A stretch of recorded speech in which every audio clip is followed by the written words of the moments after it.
News for nation पर आपका स्वागत है और मैं हूं आपके साथ प्रार्थना। खबर बिहार की कटिहार से सामने आ रही है, जहां पर अपराधियों का तांडव देखने को मिला है। बताया जा रहा है कि यहां पर 2 महिलाओं पर जानलेवा हमला किया गया, जिसमें एक महिला की मौके पर ही मौत हो जाती है और दूसरी महिला बुरी तरीके से घायल हो जाती है। जरा सोचिए, ये वो बिहार है जहां पर हमारे मुख्यमंत्री ये कहते हैं कि कोई भी अपराधी अपराध करने से पहले 100 बार सोचेगा। हमारी बहन बेटियों को हम सुरक्षित रखेंगे, उनके साथ कुछ भी नहीं होगा, और अगर उनके साथ कुछ भी होता है तो उनका ये भाई हमेशा के लिए उनके साथ खड़ा है। और ऐसे में देखिए, अब खबर आ रही है कटिहार से, जहां पर 2 महिलाओं पर जानलेवा हमला किया गया। कैसे हुआ ये हमला और क्या है पूरा मामला, चलिए आपको विस्तार से इस रिपोर्ट में बताते हैं। देखिए, कटिहार के अहमदाबाद थाना क्षेत्र में बंगाल सीमा से सटे भरसाल दियारा में 2 महिलाओं पर हुए जानलेवा हमले ने पूरे इलाके को दहला दिया। चारा लेने के लिए दियारा की ओर गई 2 महिलाओं को कथित तौर पर अज्ञात हमलावरों ने घेर लिया और धारदार हथियार से हमला कर दिया। वारदात इतनी खौफनाक थी कि चंद्रिका मंडल की मौके पर ही मौत हो गई, जबकि दूसरी महिला वो गंभीर रूप से घायल हो गई। घटना के बाद वहां पर सीमावर्ती इलाके में दहशत और सनसनी फैल गई है।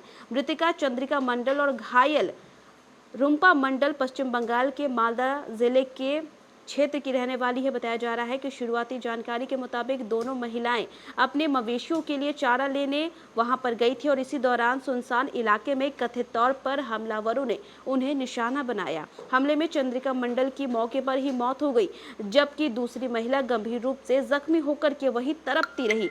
घटना की जानकारी मिलने के बाद घायल महिलाओं को इलाज के लिए अस्पताल ले जाया गया, जहां पर डॉक्टर की निगरानी में अभी दूसरी महिला का इलाज जारी है।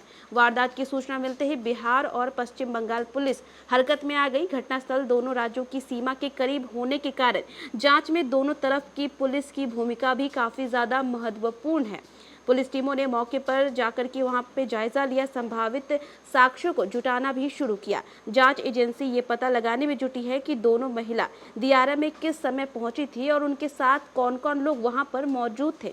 हमलावरों ने किस परिस्थिति में वारदात को अंजाम दिया, आसपास के लोगों से पूछताछ के साथ संदिग्ध गतिविधियों की जानकारी भी जुटाई जा रही है। घटना के बाद कहीं दुष्कर्म ना हो, इसकी भी आशंका जो है वो चर्चा में है। हालांकि देखिए, इस पहलू की पुलिस ने अभी आधिकारिक पुष्टि नहीं की है। ऐसे में जांच पूरी होने से पहले ही किसी भी निष्कर्ष पर पहुंचना जल्दबाजी होगी।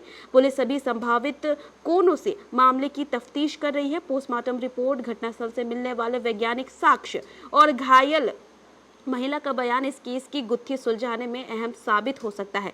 अगर घायल महिला हमलावरों या फिर घटना की परिस्थितियों के बारे में कोई महत्वपूर्ण जानकारी देती है तो जांच को आगे बढ़ाने में काफ़ी ज़्यादा और जांच को सही दिशा में ले जाने में काफ़ी ज़्यादा मदद मिलेगी। इस वारदात ने कई सवाल खड़े कर दिए हैं। क्या हमलावर पहले से महिलाओं का इंतजार कर रहे थे? क्या उन्हें किसी खास वजह से निशाना बनाया गया? क्या इस घटना के पीछे पुरानी रंजिश है या फिर कोई और अन्य आपराधिक मकसद? फिलहाल देखिए, पुलिस इन सभी सवालों के जवाब तलाश रही है। सीमावर्ती दियारा क्षेत्र की भौगोलिक स्थिति जांच के लिए चुनौतीपूर्ण मानी जा रही है, लेकिन पुलिस का कहना है कि उपलब्ध साक्ष्यों और पूछताछ के आधार पर हमलावरों तक पहुंचने की कोशिश जारी है। एक महिला की मौत और दूसरी के गंभीर रूप से घायल होने की इस वारदात ने सीमावर्ती दियारा इलाके में महिलाओं की सुरक्षा पर भी बड़ा सवाल खड़ा कर दिया है। और अब निगाहें पुलिस की तफ्तीश पर है कि इस खूनी वारदात के पीछे छिपे चेहरे कब बेनकाब होते हैं और चंद्रिका मंडल के परिवार को इंसाफ कब मिलता है। तो देखा आपने कि कैसे महिला जो है वो जाती है, दोनों महिला मवेशियों के लिए चारा लाने के लिए, और उसके बाद जो होता है इसके बारे में किसी ने सोचा नहीं था। इस पूरे मामले की जानकारी देते हुए गांव वालों का क्या कुछ कहना है, उनके बयानों के साथ आपको छोड़े जाते हैं। क्या हुआ था घटना? क्या हुआ, हम लोग घर में था, शाम को खबर मिला है 5 बजे कि वहाँ पे 2 लेडीज़ यहाँ तुम्हारा के गिरा हुआ रास्ता में गिरा हुआ है। तो हम लोग आया छूटने के लिए, 50-60-100 आदमी दौड़ के आया तो एक रास्ता में मिला है, तो उसको हाथ काटा हुआ है और कपड़ा लिपटा हुआ, उसको माथा में भी मारा है। तो ऐसे बोला, तो बोला दूसरा कहाँ है, तो बोला वहीं परवल खेत पे होगा, ऐसे बोला है। तो हम लोग गया, ढूंढते ढूंढते थक गया, तो देखते गंगा किनारे में ऐसे पड़ा हुआ है, नाक कान को छीना हुआ है और पूरा घायल है। तो दो महिला थी? हाँ, एक महिला हॉस्पिटल में भर्ती है मालदा में। अच्छा। हाँ। और दूसरा? दूसरा तो ये मर्डर हो गया, डेथ हो गया। हाँ।